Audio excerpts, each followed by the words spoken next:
If you're looking to become a strength and conditioning coach, personal trainer, or just understand how to create good training programs better, I'm going to share my top 5 books for strength and conditioning coaches. These books will serve to build a great foundation of general training knowledge, how to structure programs, how things fit together like recovery, nutrition, and the actual training. The first book up is an absolute must read for any new coach or someone learning about training, and that is Bast Strength by Alex Bromley.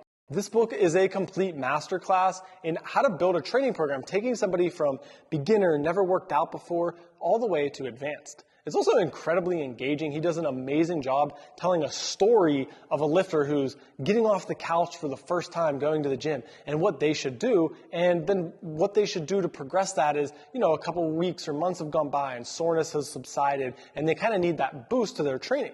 And then what needs done after that to continue more growth. It is an absolutely gem of a book because of how simple it is to understand, but how powerful the concepts are for any kind of training. Now, he mostly is discussing from a muscle building, size, strength standpoint. But it's important to understand that whether you're training for that or conditioning or speed or combining them all for a sport athlete, say a soccer player who needs some combination of them all, it's very important that the structure that he talks about of how the body progresses, how the body adapts to training, that is incredibly important. If you can take away that from the book, you'll become a very good programmer. The second one up is by different authors. It's The Scientific Principles of Strength Training by Chad Wesley Smith, Dr. Mike Israetel, and Dr. James Hoffman.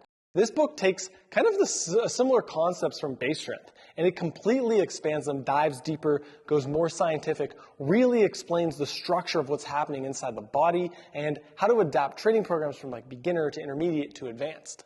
Again, this book is centered around more specifically powerlifting training. However, you have to understand that these concepts apply to our general biology. And when you're trying to get stronger for, say, soccer or basketball, you're going to be using similar methodologies. Now, you might be using slightly different exercises, and all your training isn't going to be centered around getting stronger.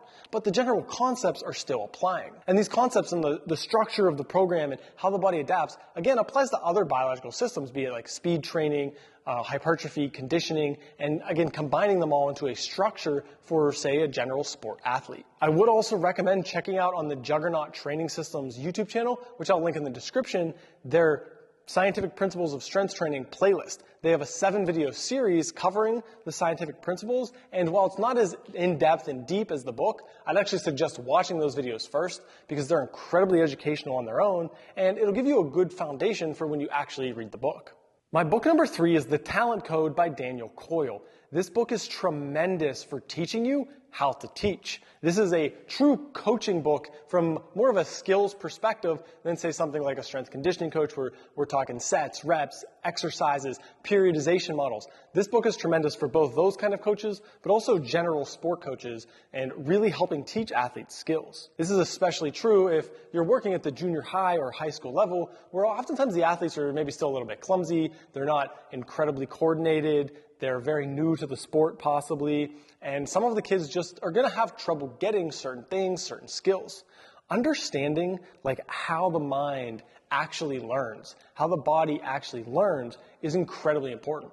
It's going to help you design and build systems for whatever equipment you have, whatever resources you have, whatever kind of level of athlete you're dealing with. It's going to help give you a lot of ideas and structure behind how am I going to create a system of training. That's something that's been huge in my gym, is creating a system where not only it's how do I progress athletes from maybe a 12-year-old who's never lifted a weight or worked out before, all the way to the Division I athletes that I work with. And oftentimes I work with those kids for multiple years. I might get them as a freshman in high school when they're uncoordinated and not really sure how to do anything in a weight room, and we progress that over time.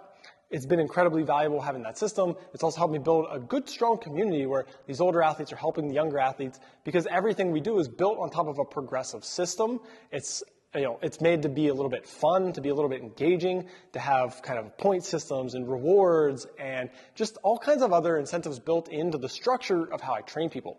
Talent Code is an absolute must for any coach, trainer, educator. I can't say enough good things about this book.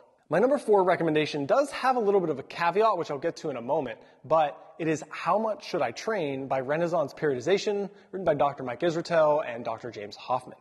And the caveat to this book is that it's very helpful generally, but I don't think it's so helpful specifically. And so what I mean by that is the specifics of, say, trying to find your exact volume landmarks, like exactly what your MRV is, your MEV, etc., isn't very practical, especially for multidisciplined athletes. And when I say multidisciplined, I mean athletes that need a large combination of things like strength, speed, conditioning, sports skill, hypertrophy, flexibility, like the things that general athletes, soccer, basketball, wrestlers all need.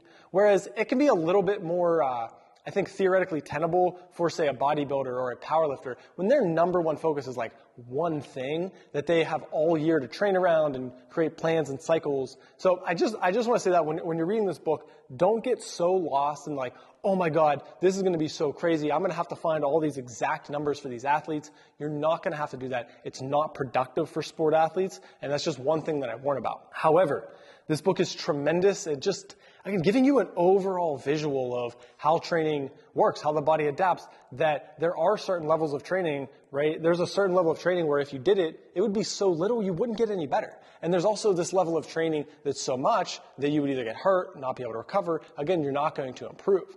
Then there's some productive ranges in the middle. There's a amount of training that would maintain your abilities but not really increase them, etc. And this book really lays that out well and nicely and how to use them, and especially like on a sport practice schedule or a sport athlete where they're going to have periods of time where they need to focus more on, say, strength and speed training, and they're going to have times where they need to focus more on sport skills, and that overall periodization, this book just really helps you understand that and understand that, like, hey, if I'm really trying to push my sport hard, like it's in season, I'm practicing every day, I can't also simultaneously really push hard, say, my strength training or my speed work, because all those recoveries are getting in the way of each other, and you're going to end up just being really tired, doing a lot of work, working really hard, and not making much progress. Whereas if you understand these volume landmarks, at least in theory, and you understand how to progress and structure training from some of these other books as well, you're going to have a good idea that, like, hey, in the off season, maybe we're really pushing hard that strength work, that speed training,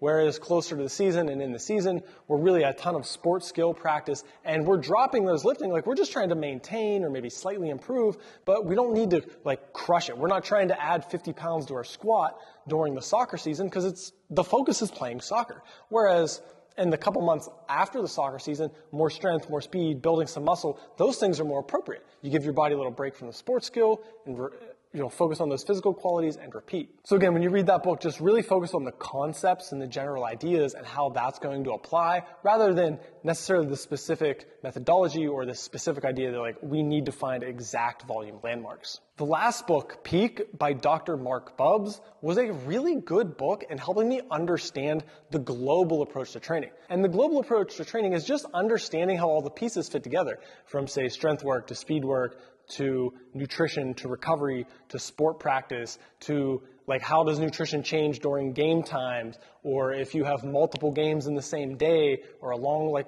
tournament weekend. All those different things, it really doesn't go insanely in depth into any one of them. Again, these books aren't necessarily like read these 5 books and you never have to learn anything again, but this book really just opened my eyes to just that general conglomeration of different traits that need to happen and how that fits together, and how for a really good athlete, you're going to need to think about that. It's not just like isolation, here's my strength work. Isolation, here's my sport practice. Isolation, here's my nutrition, my recovery. Like all of those things work together because we only have so much time and energy and resources to train, to improve, to recover, and we need to direct those appropriately. Just understanding that as a coach was really just helpful for me in becoming a much better, more efficient coach, where I can talk to athletes and adjust workouts of like, hey, you've got this really hard week of football camp coming up, or like whatever. It's, hey, let's back certain things down. Let's raise certain things up at this point. Oh, hey, you've got a game